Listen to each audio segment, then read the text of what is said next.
नमस्कार, आप देख रहे हैं खबर उत्तराखंड। मैं हूं आपके साथ तनवीर। रुक करते हैं खबरों का, लेकिन उससे पहले नजर डालेंगे इस वक्त की हेडलाइंस पर। सीएम धामी ने ऋषिकेश एम्स पहुंचकर जाना रुद्रप्रयाग बस दुर्घटना में घायल यात्रियों का हाल, परिजनों से भी मिले।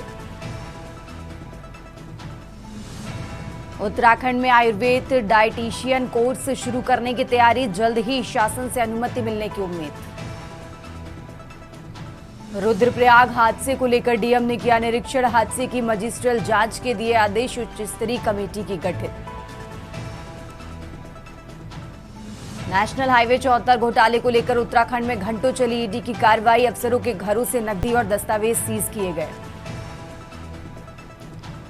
उत्तराखंड भाजपा प्रदेश अध्यक्ष चयन की प्रक्रिया शुरू, केंद्रीय नेतृत्व ने नियुक्त किया चुनाव अधिकारी, प्रदेश अध्यक्ष के नाम का जल्द होगा ऐलान। कांवड़ यात्रा के दौरान तेज आवाज में नहीं बजेंगे गाने, यात्रा मार्ग पर मांस मदिरा की दुकानें रहेंगी बंद। आप देख रहे हैं के न्यूज, खबरों का सारथी।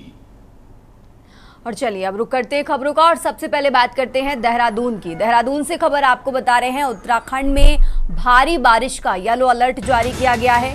देहरादून सहित हरिद्वार, पौड़ी, बागेश्वर में भारी बारिश का अलर्ट जारी किया गया। टिहरी सहित कई जिलों में रात से झमाझम बारिश होगी। यात्रा रूट पर यात्रियों को सचेत रहने की हिदायत दी गई है।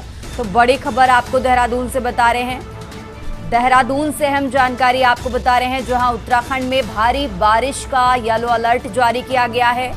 देहरादून सहित हरिद्वार, पौड़ी, बागेश्वर में भारी बारिश, तो टिहरी सहित कई जिलों में रात से झमाझम बारिश हुई है।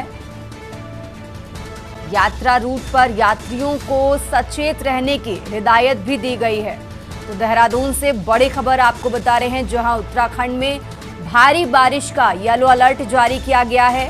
देहरादून सहित हरिद्वार, पौड़ी, बागेश्वर में भारी बारिश हुई है। तो टिहरी सहित कई जिलों में रात से झमाझम बारिश हुई और इसी बारिश के मद्देनजर यात्रियों को सचेत रहने की हिदायत भी दी गई है।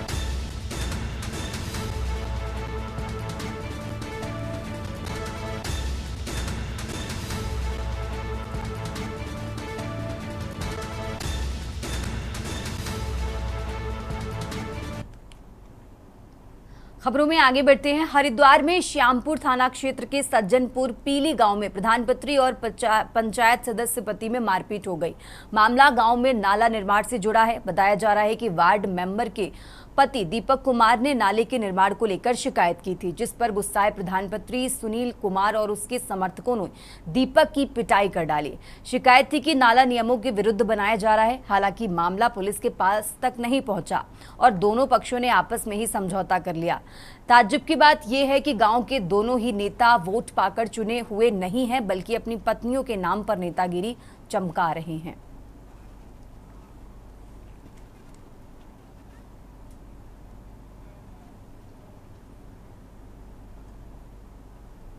आगे बढ़ते हैं खबरों में। प्रदेश में आखिर लंबे समय के इंतजार के बाद तीसरी पंचायत चुनाव की तारीखों का ऐलान हो गया था।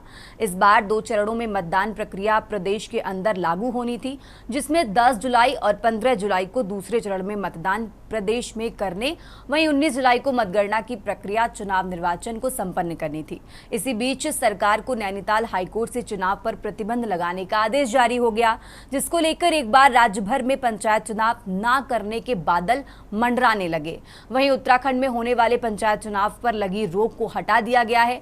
हाईकोर्ट ने राज्य सरकार को पंचायत चुनाव कराने की अनुमति दे दी है।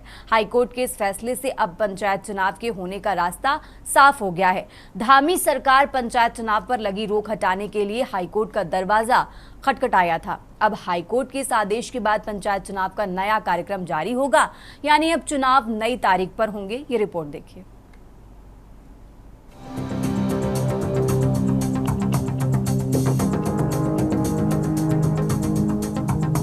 उत्तराखंड हाईकोर्ट ने त्रिस्तरीय पंचायत चुनाव में आरक्षण रोस्टर निर्धारण के खिलाफ दायर विभिन्न याचिकाओं की सुनवाई मुख्य न्यायाधीश की अध्यक्षता वाली खंडपीठ में शुक्रवार को भी हुई। आज हुई सुनवाई के बाद कोर्ट ने चुनाव पर लगी रोक हटा दी है और चुनाव आयोग से पूर्व में जारी चुनाव कार्यक्रम को 3 दिन आगे बढ़ाते हुए चुनाव कार्यक्रम जारी करने को कहा है। साथ ही सरकार को याचिकाओं के द्वारा उठाए गए मुद्दों पर 3 हफ्ते के भीतर जवाब देने को कहा है। कोर्ट ने ये भी कहा कि अगर किसी प्रत्याशी को इसमें आपत्ति है तो वो कोर्ट में अपना पक्ष रख सकता है। महाधिवक्ता व मुख्य स्थायी अधिवक्ता ने सरकार का पक्ष रखते हुए कहा कि पिछड़ा वर्ग समर्पित आयोग की रिपोर्ट के बाद आरक्षण रोस्टर को शून्य घोषित करना व वर्तमान पंचायत चुनाव को प्रथम चरण माना जाना आवश्यक था। अधिवक्ता महोदय ने अभी आप लोगों को ब्रीफ किया है कि ऑनरेबल चीफ जस्टिस सर की कोर्ट में जो डिसीजन हुआ है स्टे वैकेट हुआ है और एक हमें नया शेड्यूल जारी करना है जिसको कि इलेक्शन कमीशन के परामर्श से राज्य सरकार के द्वारा नया शेड्यूल जारी किया जाएगा। और इलेक्शन जैसा कि हमने पहले भी कमिट किया था, सरकार का कमिटमेंट था कि जुलाई महीने में हम कंप्लीट कर लेंगे, तो हमारे इलेक्शन प्रोसेस जुलाई महीने में हम कंप्लीट करने के लिए मुख्य जो इसमें बिंदु ये था कि हमने अदालत से निवेदन किया था कि स्टे को वैकेट कर दिया जाए, तो कोर्ट ने हमारी बात स्वीकार कर ली, स्टे वैकेट कर दिया। अब चुनाव होगा, अपनी तरह से जो है कार्यक्रम जो है इलेक्शन कमीशन जारी करेगा और उसकी तरह से तो आगे चुनाव बढ़ेगा। कितना आगे बढ़ेगा चुनाव? 3 दिन 4 दिन? देखो 3 दिन का केवल डिले हुआ है, अब ये एडजस्ट करना जो है इलेक्शन कमीशन का काम है, कैसे करेगा वो करेंगे अपना। नोटिस भी किया है, जवाब भी दाखिल करना है तमाम। हाँ, जवाब 3 हफ्ते का हमें समय मिला है, हम जवाब दाखिल करेंगे, फिर मेरिट में सुनवाई होगी। अब इलेक्शन में कोई जो है इसमें वो नहीं है, व्यवधान नहीं है। आरक्षण को लेकर क्या कहा है कोर्ट ने? फिलहाल आरक्षण को लेकर जो है प्राइम फेसा कोर्ट सेटिस्फाइड है। त्रिस्तरीय पंचायत चुनाव को लेकर सरकार पर आए संकट के बादल अब छटते हुए नजर आ रहे हैं। नैनीताल हाईकोर्ट ने पंचायत चुनाव को मंजूरी दे दी है और साथ ही भाजपा के प्रदेश अध्यक्ष ने विपक्षी दलों पर भी निशाना साधते हुए चुनाव पंचायत करने को लेकर अपनी मंशा को साफ किया। तमाम विपक्षी दलों को अवगत कराया कि पंचायत चुनाव में भाजपा की निश्चित तौर पर जीत होगी। वहीं विपक्षी दलों ने भी भाजपा के द्वारा पंचायत चुनाव में लेट लतीफी और नियमों की अनदेखी को लेकर सवाल जवाब खड़े किए। साथ ही निर्वाचन में जल्दी पंचायत चुनाव पर लेकर नया नोटिफिकेशन जारी करने के साथ साथ चुनाव कराने को लेकर पारदर्शिता बरकरार रखने की गुहार लगाई है। हम न्यायालय के निर्णय का स्वागत करते हैं। आज चुनाव पर लगी रोक हट गई है। अनेकों लोग न्यायालय की शरण में गए थे, आरक्षण के विषय को लेकर गए, परिसीमन के विषय को लेकर गए, लेकिन सरकार ने जो निर्णय किया था उस निर्णय पर कोर्ट ने मोहर लगाई है। और मैं कह सकता हूं कि इस निर्णय ने अपोजिशन को भी इस बात का एहसास कराया होगा कि सरकार का जो निर्णय करती है वो विधान के अनुसार न्याय व्यवस्था के आधार पर ही करती है। आज चुनाव की फिर रोक हट गई है, हम लोग चुनाव के लिए तैयार हैं और जब भी अब नई तिथि चुनाव की आएगी, भारतीय जनता पार्टी चुनाव तिथि पर चुनाव के लिए कर संकल्पित है। और जैसे मैं शुरू से कह रहा हूं कि उत्तराखंड की जिला पंचायत में भारतीय जनता पार्टी प्रथम लहराएगी, उस दिशा की ओर हमारा काम बढ़ा। हमने परिसीमन जो हमने सर्वे कराया था उस सर्वे की रिपोर्ट हम पर आ चुकी है और बहुत जल्दी हम प्रत्याशी चयन की प्रक्रिया को प्रारंभ करेंगे। देखिए, कांग्रेस पार्टी ने तो चुनाव स्टे होने के बावजूद हमने पूरे प्रदेश के अंदर जहां ग्रामीण जो हमारी विधानसभाएं हैं उनके लिए अपने प्रभारी नियुक्त किए हैं। प्रभारियों ने अपना काम शुरू कर दिया है, जिला प्रभारी पहले नियुक्त हो गए थे। हमारा तो चुनाव के लिए हम शुरू से कह रहे हैं कि राज्य में चुनाव होना चाहिए। ये 1 साल की देरी सरकार की वजह से हुई। सरकार ने पहले कार्यकाल जब समाप्त हुआ तब चुनाव नहीं कराया, उसके बाद तमाम जिला पंचायत के अध्यक्षों को, क्षेत्र प्रमुखों को, ग्राम प्रधानों को आपने प्रशासक बना दिया। उनका कार्यकाल समाप्त हो गया तो आपने कार्यकाल बढ़ाने के लिए अध्यादेश जारी कर दिया। उसके बाद आपने राज्यपाल के यहाँ नोटिफिकेशन भेज दिया अपना अध्यादेश, राज्यपाल ने लौटा दिया, हाई कोर्ट ने लताड़ लगाई तो आपने चुनाव का कार्यक्रम घोषित कर दिया। चुनाव का कार्यक्रम इतना पारदर्शी होना चाहिए था कि उसको चुनौती ना दी जाए, लेकिन लोगों ने चुनौती दी कोर्ट में, जिसके कारण ये पूरा कार्यक्रम स्थगित हुआ। आपको बता दें कि राज्य निर्वाचन आयुक्त सुशील कुमार ने पंचायत चुनावों को लेकर विस्तृत कार्यक्रम की घोषणा कर दी थी। राज्य भर में पंचायत चुनाव 2 चरणों में संपन्न होने थे, जिसमें ग्राम प्रधान, ग्राम पंचायत सदस्य, क्षेत्र पंचायत सदस्य और जिला पंचायत सदस्य पदों के लिए मतदान होना तय था। कुल मिलाकर इस बार 74,499 ग्राम प्रधान, 55,600 ग्राम पंचायत सदस्य, 2,974 क्षेत्र पंचायत सदस्य और 358 जिला पंचायत सदस्य चुने गए। लेकिन हाईकोर्ट से त्रिस्तरीय पंचायत चुनाव न करने को लेकर रोक लगी। 3 दिनों में सरकार ने अपना पक्ष रखा और हाईकोर्ट ने आज त्रिस्तरीय पंचायत चुनाव की मंजूरी भी दे दी। अब इंतजार है राज्य चुनाव निर्वाचन का, वो इस चुनाव को लेकर कितना तैयार है। Uttarakhand desk report.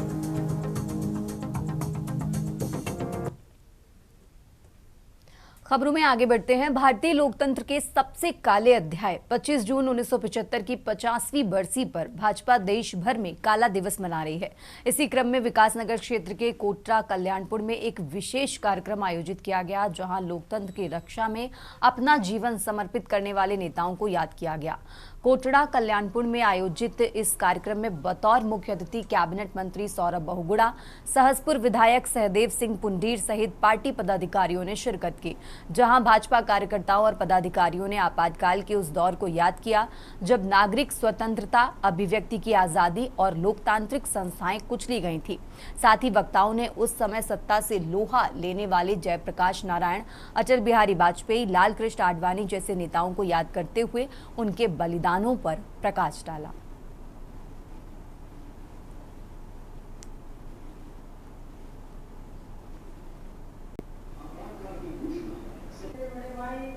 देखिए, आज आपातकाल को 50 साल पूर्ण हुए हैं। 25 जून 1975 को इस देश में स्वर्गीय इंदिरा गांधी जी के माध्यम से आपातकाल यहाँ पर थोपा गया था और थोपने के कारण बहुत सिंपल थे। देखिए, वो कोई देश को ज़रूरत नहीं थी आपातकाल की, लेकिन क्योंकि ऑनरेबल इलाहाबाद हाई कोर्ट ने उनके चुनाव को रद्द किया था और ये मान के रद्द किया था कि उसमें धांधली करी गई है, सरकारी मशीनरी का इस्तेमाल किया गया है, तो अपने परिवार की राजनीति को बचाने के लिए उन्होंने देश को आपातकाल में झोंका और 1 लाख से ज़्यादा लोगों को रातों रात अरेस्ट करके जेलों में भर दिया गया। चाहे वो पॉलिटिकल लीडर्स रहे हों, चाहे वो टीचर्स रहे हों, चाहे वो स्टूडेंट लीडर्स रहे हों, चाहे वो गर्भवती महिला तक को नहीं बख्शा गया और 10,000 से ज़्यादा लोगों को कहीं ना कहीं आपातकाल में अपनी जान गंवानी पड़ी। 1 करोड़ 10 लाख से ज़्यादा लोगों को जबरदस्ती नसबंदी करके नसबंदी किया गया।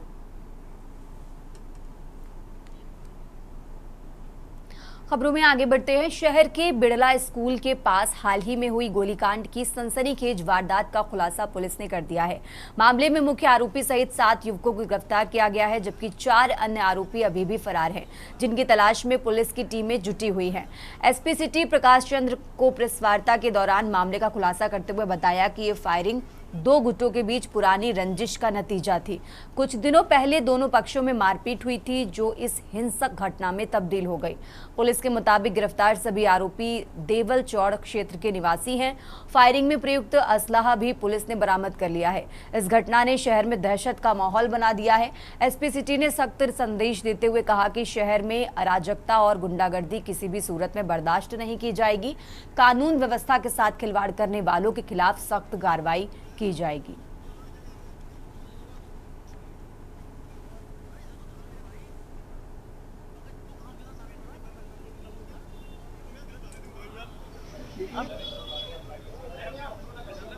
देखिए, 23 तारीख की शाम को एक गोली चलने की सूचना थी, जिस पर पुलिस द्वारा तुरंत एक्शन लिया गया। घायलों को तुरंत हॉस्पिटल दाखिल किया गया। एक व्यक्ति की कमर और घुटने में गोली लगी थी। पुलिस द्वारा तुरंत घटनास्थल पर पहुंचकर अपनी तफ्तीश शुरू की गई। तुरंत उसके बाद तहरीर मिलने पर इस पर एफआईआर भी दर्ज हुई और इसमें टीमें गठित हुई, जिसमें कि हमारे प्रभारी निरीक्षक कोतवाली की टीम थी, हमारे एसओजी इंचार्ज संजीत राठौर और एसएसआई और हमारे चौकी इंचार्ज ने भी इसमें अपना योगदान दिया। पुलिस ने 7 अभियुक्तों को गिरफ्तार किया है। मुख्य अभियुक्त इसमें जो रोहित मंडोला है, उसको गिरफ्तार किया है। उसके कब्जे से एक देसी पिस्टल भी बरामद हुई है, एक मैगजीन और एक जिंदा कारतूस मिला।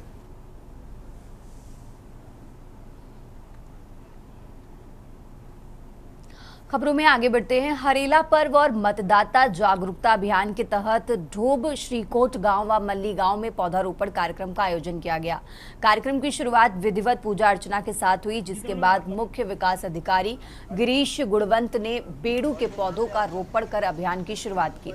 इस दौरान उन्होंने वहां उपस्थित ग्रामीणों, अधिकारी व कर्मचारियों को रोपे गए पौधों के संरक्षण की शपथ भी दिलाई। वहीं रोपे गए पौधों की सुरक्षा के लिए बायो फेंसिंग भी की गई।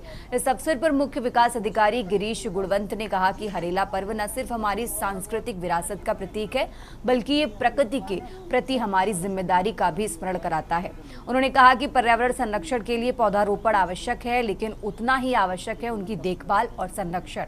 उन्होंने ग्रामीणों को कहा कि अपने अपने गांव के आसपास विभिन्न प्रजाति के पौधों का रोपण करें। साथ ही कहा कि ग्रामीण पौधों की आवश्यकता पड़ने पर वन व उद्यान विभाग से पौधे ले सकते हैं।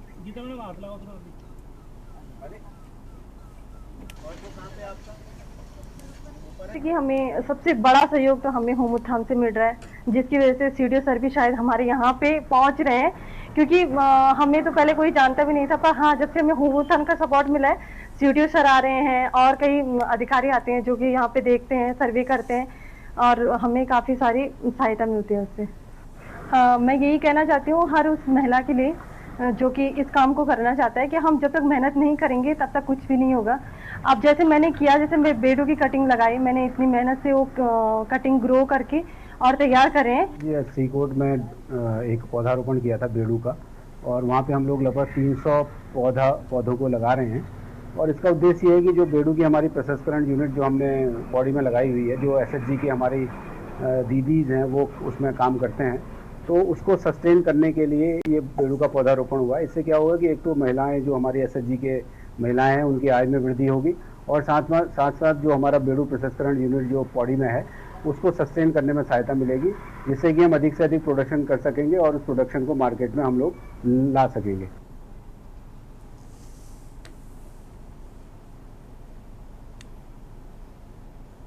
उत्तराखंड की खबरों में आगे बढ़ते हैं। टैंकर की चपेट में आकर पति पत्नी की मौत हो गई है, तो वहीं चालक फरार हो गया है। खबर आपको लक्सर से बता रहे हैं, जहां बालावाली मार्ग पर हुए दर्दनाक सड़क हादसे में बाइक सवार दंपति की मौत हो गई। प्रत्यक्षदर्शियों के मुताबिक बाइक को ओवरटेक करते समय पति पत्नी दोनों तेल टैंकर की चपेट में आ गए। इससे दोनों बाइक सवारों की मौके पर ही मौत हो गई है, जबकि टैंकर चालक मौके से फरार हो गया। पुलिस ने बताया कि मृतक इफ्तिकार, जिसकी उम्र करीब 44 साल है, उसकी पत्नी यासीन यूपी के बिजनौर जिले के थाना नागल के सराय आलम गांव के निवासी थे। यहां दवाइयां लेने के बाद शाम को वापस अपने गांव जा रहे थे, तभी लक्सर बालावाली मार्ग स्थित कुड़ी नेतवाला गांव के पास हादसे के शिकार हो गए।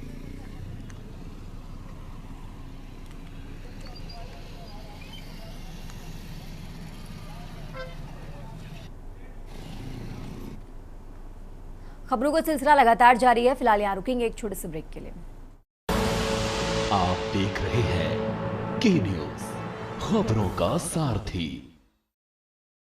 विमल में गुलिस्तां की ये कुछ लजीज फरिश्ते, जब साथ घुले तो जी ललचाए और दिल कहे कि स्वाद की जुबान में खुद को ऐसा डुबाऊं कि निकल ना पाऊं। विमल की जुबान कुछ है ही ऐसी, मानते हैं ना?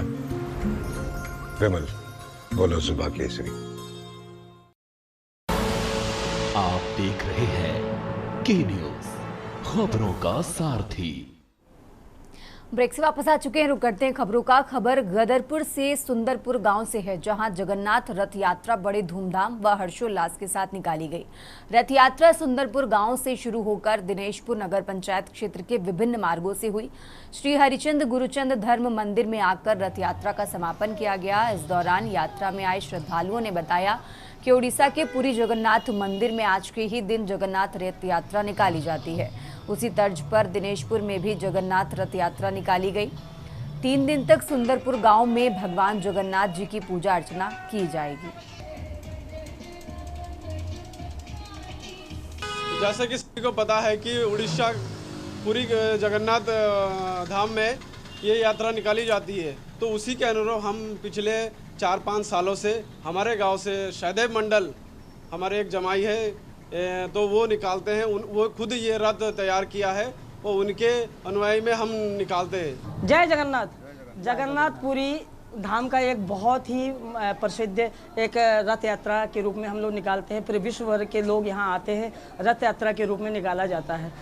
जगन्नाथ ठाकुर अपने घर से यहाँ परिक्रमा करके जाके अपने मासी माँ के घर में जाते हैं और वहाँ 7 दिन विश्राम करते हैं, जहाँ की वहाँ हर रोज़ अलग अलग प्रकार के भोग प्रसाद ठाकुर जी को चढ़ाया जाता है। जय जगन्नाथ। और अब खबर रामनगर से है, जहां श्री नागा बाबा मंदिर से भगवान जगन्नाथ जी की 26वीं विशाल एवं भव्य शोभा यात्रा बड़े ही धूमधाम और भक्तिभाव के साथ निकाली गई।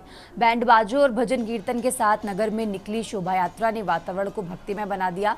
आयोजक डॉक्टर अरविंद ने बताया कि शोभा यात्रा की शुरुआत मंदिर में आरती के उपरांत हुई, जो नगर भ्रमण के बाद मंदिर प्रांगण में समापन के साथ पूरी हुई। प्रसाद वितरण भी किया गया। इस धार्मिक परंपरा की शुरुआत 3 जुलाई 1999 को स्वर्गीय डॉक्टर डॉक्टर प्रमोद मेहरोत्रा की अगुवाई में हुई थी, जो आज भी निरंतर जारी है।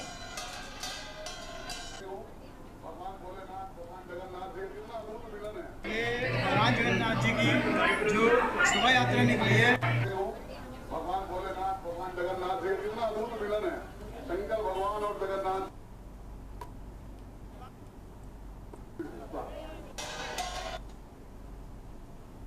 पूरे देश के साथ उत्तराखंड की राजधानी देहरादून में भी भगवान श्री जगन्नाथ जी की यात्रा निकाली गई। हर साल की तरह दीपलोक कॉलोनी स्थित श्री राम मंदिर से पूजन अर्चन के साथ श्री जगन्नाथ यात्रा निकलने की शुरुआत हुई। भगवान की रथ यात्रा में सहभागिता के लिए हजारों श्रद्धालुओं का जमावड़ा बना रहा। लोगों में जहां भगवान का रथ खींचने की होड़ लगी रही, साथ ही यात्रा का स्वागत करने की भी होड़ रही। इस दौरान रथ यात्रा पहुंचने के साथ पूरे रास्ते पर हरि बोल के जयकारों से शहर गूंजयामन हो रहा। भगवान जगन्नाथ जी की जो शोभा यात्रा निकली है, सन 1999 में हमारे परम पूजनीय डॉक्टर प्रमोद मेहरोत्रा जी ने स्थापना की थी इस मंदिर की, और उन्हीं के सौजन्य से, उन्हीं की याद में, उन्हीं के प्रेरणा स्रोत से आज हम उनका ये कार्य पूरा कर रहे हैं। और जगन्नाथ जी की यात्रा आगे इसी तरीके से जोश और उल्लास के साथ, इतनी गर्मी के बावजूद भी लोग नंगे पैर चलते हुए चल रहे थे, लेकिन किसी के ने भी वो नहीं करी। इसीलिए कहते हैं ना, जहाँ श्रद्धा होती है वहाँ आस्था होती है, वहाँ विश्वास होता है, वही जीत होती है। जय जगन्नाथ। नगर कानपुर का निवासी हूँ और ये मेरे ससुराल पक्ष द्वारा स्थापित जगन्नाथ जी का मंदिर है, जिसकी ये 26वीं विशाल रथ यात्रा थी और लगातार विगत 26 वर्षों से हम लोग इस रथ यात्रा का आयोजन करते हैं। रामनगर के निवासियों के द्वारा इसमें सभी कंट्रीब्यूशन प्रॉपर रहता है, उनका सहयोग रहता है और जनमानस के कल्याण के लिए। और हम लोगों की भगवान जगन्नाथ से प्रार्थना है कि जो हमारी हर दुख विपदा को समय से दूर करें और हम लोगों को निरोगी काया देते हुए स्वास्थ्य को स्वस्थ रखें। अब दिल खोल के खूब मेहनत करते हैं। 1 महीना पहले से हम लोग तैयारियां चालू करते हैं। अरविंद भैया, सद्दू भैया और बहुत सारे लोग, जितने मैं नाम भी नहीं गिना सकती, इतने लोग सब अपने मन लगा के हम लोग की यात्रा में सम्मिलित होते हैं और खूब मेहनत करते हैं। दिन रात की मेहनत होती है। 3 जुलाई सन 1999 में हमारी यात्रा चालू हुई थी डॉक्टर प्रमोद मेहरोत्रा जी ने, और यहाँ के स्वामी जी ने, जो नागा बाबा मंदिर के स्वामी जी थे, एकादशी महाराज, हाँ एकादशी महाराज, तो उन्होंने दोनों लोगों ने मिलके रथ यात्रा चालू करने का निर्णय करा था, जो हर साल निकलती है और हम लोग हज़ारों लोग की संख्या में यहाँ पे सम्मिलित होते हैं। ये भगवान जगन्नाथ जी की खबरों में आगे बढ़ते हैं। देश की सबसे लंबी पैदल चलने वाली कावड़ यात्रा को लेकर हरिद्वार मेंकावाड़ मेले के संबंध में अंतर्राज्यीय बैठक हुई। इस बैठक में उत्तर प्रदेश, हरियाणा प्रदेश, पंजाब प्रदेश, हिमाचल प्रदेश, दिल्ली, राजस्थान के अलावा जिन राज्यों के रास्तों से कावड़ यात्रा जाती है वहां के पुलिस अधिकारी शामिल हुए। कावड़ यात्रा को किस तरह से संपन्न कराया जाए, साथ ही यातायात सुरक्षा को लेकर बात की गई। आगामी 11 जुलाई से 23 जुलाई तक कावड़ यात्रा को लेकर हरिद्वार में इंटर स्टेट बैठक आयोजित हुई, जिसमें उत्तराखंड समेत 6 राज्यों के आलाधिकारी शामिल हुए।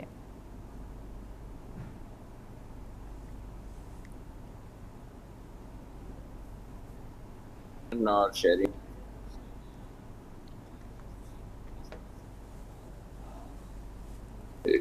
इनपुट्स को शेयर करने में किस तरह से और इसको अच्छे तरीके से कर सकते हैं, क्योंकि ये एक इंटर स्टेट कोऑर्डिनेशन मीटिंग थी। अलग अलग बिंदुओं पर, अलग अलग स्थानों पर किस प्रकार से हम अपना सहयोग बढ़ा सकते हैं और कैसे इस व्यवस्था को और सुदृढ़ कर सकते हैं, जिससे कि जो अभी आगामी कांवड़ यात्रा है उसमें जो यात्री आते हैं वो सकुशल अपना कार्य संपन्न कर सकें। उसके अनुसार जो कार्रवाई होती है वो इस बार भी की जाएगी, जैसे पिछली बार की गई थी।